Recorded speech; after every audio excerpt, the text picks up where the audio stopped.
Ewan ko. Hindi ko alam. Basta ko na lang siya tinanong. How much should I pay you for the whole night? Ano? Hindi ako Sorry, that's not what I meant. Magkano kung sasamahan mo ako?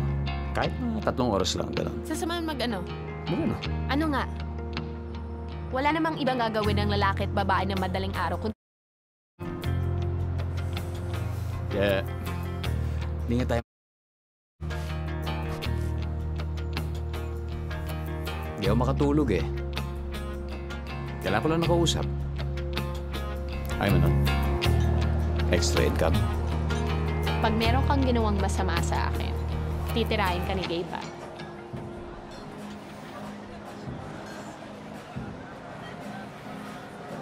Magkano ulit offer mo? Para lang malinaw tayo.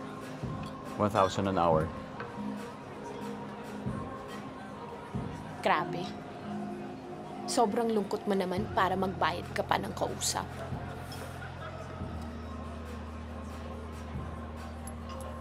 Alam mo, yung alcohol na yan, patutulugin ka nga niyan, pero sandali lang.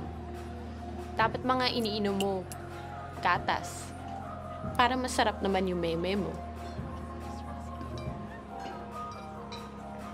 Meron akong nabasa eh, yung mga insomniac daw.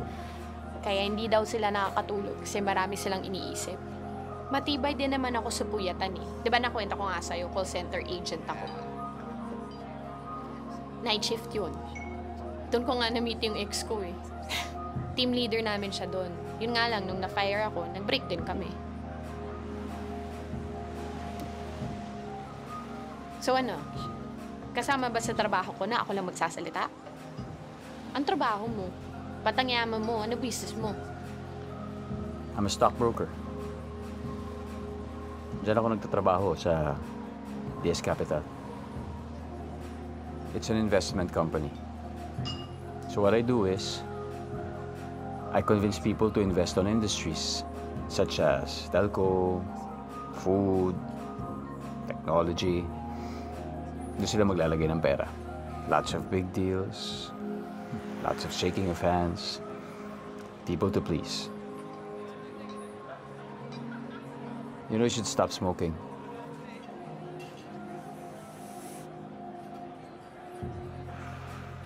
Because the things that we love will eventually kill us. Patay na akong patay. Ganon din naman yun eh.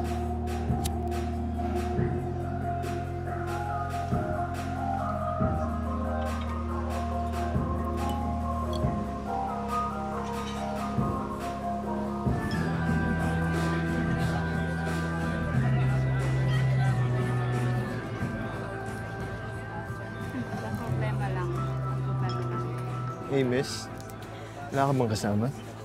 Eh ano ngayon? Samahan kita. Buy you a drink. Ha? Alam mo itong ginagawa ko? Isang pindot ko lang dito at dito. Patutulogin kita. Ha? Hey! Manyakis. Hindi ka pala loyal sa girlfriend mo. Bakit? Ano? Ano ba ginawa ko? Ano sa tingin mo ginawa mo? You're judging me. Look, hindi kita kilala. Binabayaran kita para samahan ako. Bakit hindi ka doon magpasama?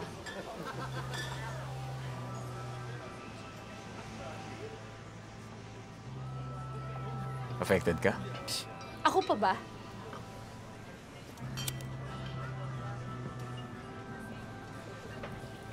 Kaya hindi ka nagpasama doon dahil ang bayad doon, pag-asa. Bad for business. Ikaw, bakit napag-break sa'yo ang ex mo? Huy, hindi siya ang nakipag-break, oh. Ako nakipag-break. Bakit nga? Eh, wala. Naramdaman ko na hindi niya na ako mahal. Eh, di nunahan ko na. Ano, duda ka? Alam mo, ganun talaga yun. Una-unahan lang. So alam mo parate. Ako pa ba? Exit kung exit nga. Kahit na alam mo kung gaano katindi pa ang pagmamahal na kaya mong ibigay. Laging dapat nasa 2 tao yan. Di pwede isa lang. Ako nga, kung mahal ko yung isang tao, tapos nakikita ko hindi na siya masaya, hayaan ko na yun. Hindi mo pwede ikulong ang isang puso, no? Ano ba? Kung ano-ano tuloy sinasabi ko, ang daldal ko. Beer nga!